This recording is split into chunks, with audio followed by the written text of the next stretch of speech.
मित्र, भाग्य ने हमें पुनः मिलाया है। आज मैं तुम्हें एक ऐसी सीख देने जा रहा हूं जो तुम्हारे जीवन की धारा बदल सकती है। ध्यान से सुनो। एक प्रतापी सम्राट था जिसकी शक्ति और बुद्धिमत्ता की दूर दूर तक चर्चा थी।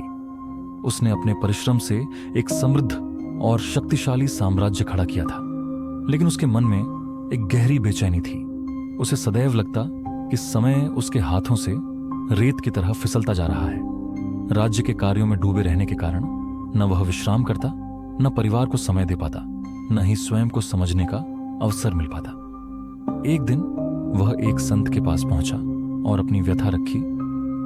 मुझे लगता है कि समय मेरे नियंत्रण में नहीं है। मैं कितना भी प्रयास करूं, यह निरंतर बीतता जा रहा है और मैं इसे रोक नहीं सकता। संत मुस्कुराए और बोले, राजन, समय को रोकना किसी के बस में नहीं, लेकिन इसे सही दिशा में लगाकर तुम स्वयं को अमर बना सकते हो। राजा ने उत्सुकता से पूछा, कैसे? संत ने उत्तर दिया, समय केवल घड़ी की सुइयों में नहीं बहता, यह वहां बहता है जहां तुम इसे लगाते हो। इसे 3 भागों में विभाजित करो। भूतकाल से सीखो, वर्तमान को पूर्णता से जियो और भविष्य की दूरदर्शिता रखो। जो इन तीनों में संतुलन बनाता है वही सच्चा विजेता होता है।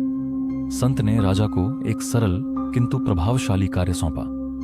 हर दिन देखो कि तुम्हारा समय कहां जा रहा है। क्या यह केवल कर्तव्यों में उलझा है या वास्तव में तुम्हारी उन्नति, परिवार और आत्मिक शांति के लिए उपयोग हो रहा है?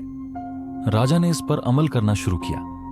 कुछ समय बाद उसने महसूस किया कि वह केवल अपने दायित्वों में उलझा था, जबकि जीवन के अन्य महत्वपूर्ण पहलुओं की उपेक्षा कर रहा था।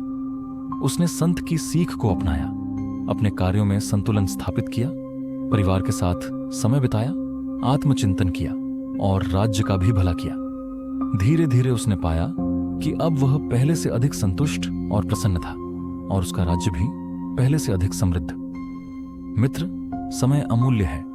यह किसी के लिए नहीं रुकता, परंतु जो इसे समझदारी से उपयोग करता है वही अपने जीवन को सार्थक बना पाता है। इसे व्यर्थ गंवाना अपने ही अस्तित्व को नष्ट करना है।